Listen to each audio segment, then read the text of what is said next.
សួស្តីអ្នកគ្នាថ្ងៃហ្នឹងគឺខ្ញុំនឹងមកបង្ហាញពីអ្នកគ្នាពីការ remote ទៅកាន់ AWS ទៅកាន់ ASA ចឹងអ្នកគ្នាហើយហ្នឹងមុននឹងចូលខ្ញុំទៅ Ohio សិនហើយខ្ញុំចូល lunch ដើម្បីខ្ញុំបង្កើត lunch stand របស់យើងហើយកន្លែងហ្នឹងគឺខ្ញុំដាក់ឈ្មោះរបស់ខ្ញុំកន្លែងហ្នឹងយើងដាក់ឈ្មោះរបស់យើងមកហើយយើងចូលជ្រើសទៅកាន់ Ubuntu ដែលយើងនឹងធ្វើការរៀនជាមួយនឹង Linux Common SH កន្លែងហ្នឹងគឺខ្ញុំចុចនឹង create key ហើយខ្ញុំ download វាមួយហើយយើងកន្លែងនេះកុំភ្លេចដាក់ឈ្មោះអ្នកគ្នាដាក់ឈ្មោះក៏បានដែរហើយខ្ញុំ create key ទៅវា download auto ហើយអ្នកគ្នានេះគឺ EC2 របស់ខ្ញុំហើយខ្ញុំមកខំទៀតគឺយើងយក allow SH មកគឺខ្ញុំមានអីទៀតគឺវា default set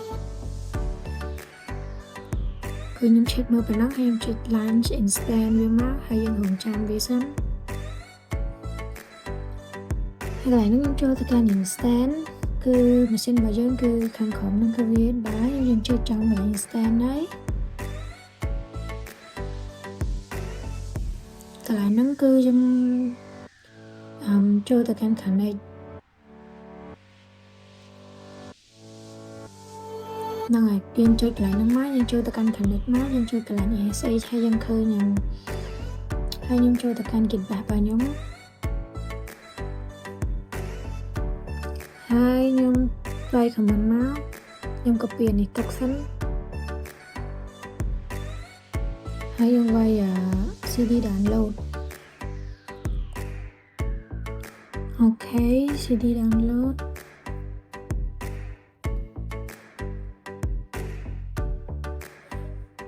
ហើយបន្ទាប់ពីខ្ញុំបានចូលទៅកាន់ cd download ហើយខ្ញុំចូល copy កន្លែងហ្នឹងហើយខ្ញុំ shift control ហើយ sorry តែខ្ញុំ check មើល LS មើលសិនហើយខ្ញុំធ្វើការផាដែលខ្ញុំ copy នឹងចូលមកហើយខ្ញុំ enter បន្ទាប់ពីខ្ញុំ enter ហើយខ្ញុំធ្វើការ connect ចូលទៅកាន់ SA ចូលមក remote ទៅកាន់ SA ចូលមកគឺយើងមក copy example ខាងក្រោមហ្នឹងមកហើយយើង control C វាយើង enter ដែរយើងបរិយានេះមួយសិនហើយខ្ញុំធ្វើការចុច yes អូខេបន្ទាប់ពីបាននេះធ្វើការ clear screen មួយ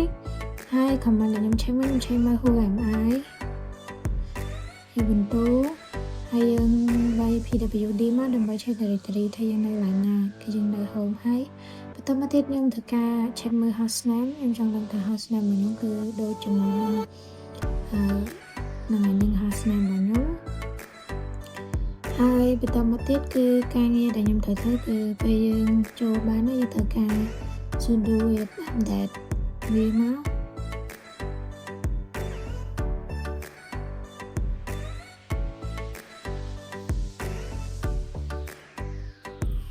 អានឹងអត់ទាន់ហើយទេយើងចាំវាមិនតិចរៀងយូរដែរអ្នកគ្នាអូខេបន្ទាប់ពីបានហើយខ្ញុំធ្វើការ clear screen វាមួយសិន clear screen ហើយខ្ញុំវាយ sudo apt upgrade មួយទៀត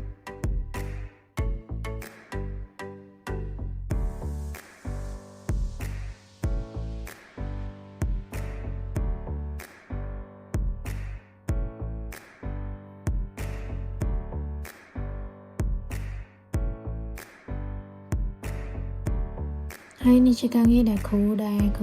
ញុំយើងចាំអានេះដើរពេញសិនអូខេនេះពេញហើយខ្ញុំវាយ clear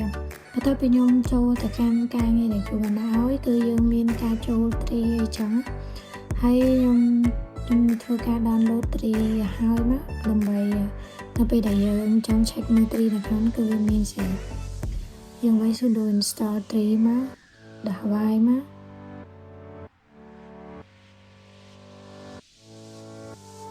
អូខេហើយខ្ញុំធ្វើការ clear screen ទៀតហើយកន្លែងនោះគឺខ្ញុំចូលទៅកាន់ mkdir ដើម្បីបង្កើត directory របស់ខ្ញុំបង្កើត mkdir ពី1ទៅដល់10មកកន្លែងហ្នឹងគឺខ្ញុំសុំកាត់អ្នកគ្នាបន្តិច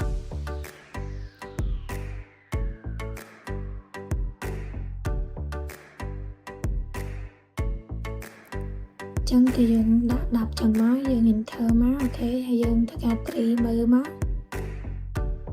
គឺយើងបានហើយយើងបានត្រីមកយើងហើយគឺវាមានតែមួយ file ណាគ្នាហើយការងារបន្ទាប់គឺខ្ញុំធ្វើការ nano មក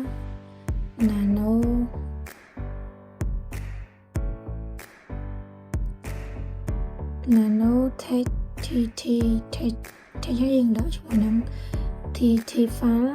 every extension ហើយយើងចូលទៅកាន់ file nano យើងវាយ Citec Institute welcome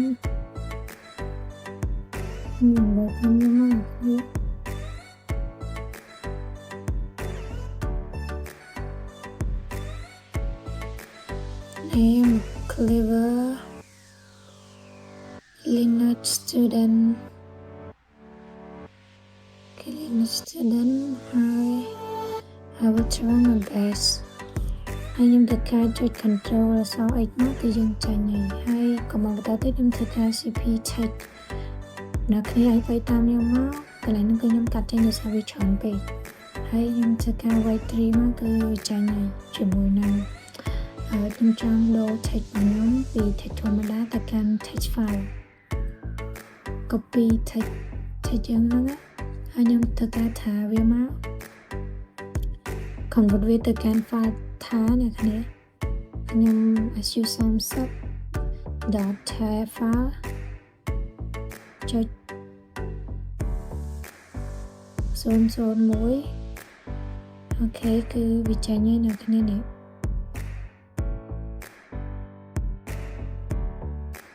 គឺបន្តមកទៀតគឺខ្ញុំធ្វើការ clear screen ហើយខ្ញុំធ្វើការអានថាវាចេញបន្ទាប់ពីខ្ញុំដកថាវាហើយយើងធ្វើការអានថាវា cvf dot su30 ជា file របស់យើង .data ហើយ .tz ហ្នឹងហើយគឺយើងបានអានវាមកវិញហើយបន្ទាប់ពីយើងបានអានវាមកវិញហើយ command បន្តទៀតគឺយើងធ្វើការ zip file zip dot clear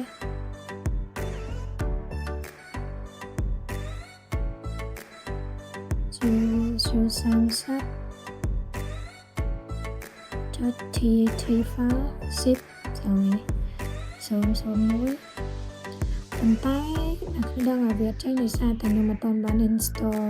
file zip ហ្នឹងគឺខ្ញុំធ្វើការវាយ install zip សិនមក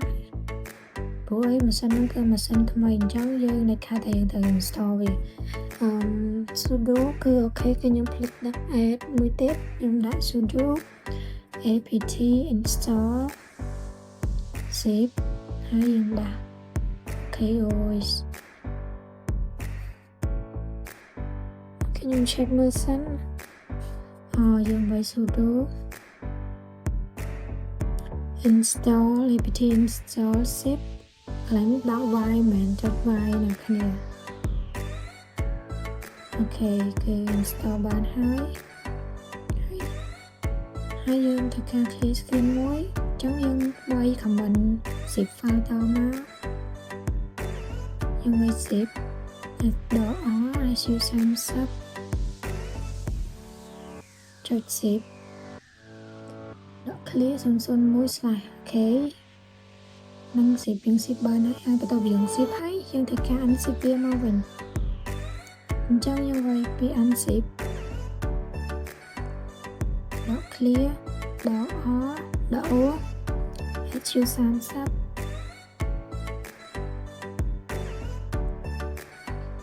ចុច zip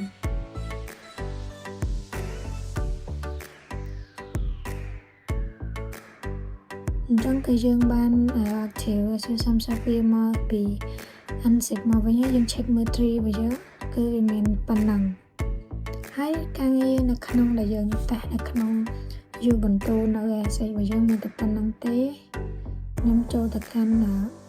មុននឹងយើងបើកម៉ាស៊ីនយើងធ្វើការតែ close សិនព្រោះឲ្យតែអត់ close គឺវានឹងកាត់លុយយើងច្រើនអញ្ចឹងអ្នកគ្នា close មក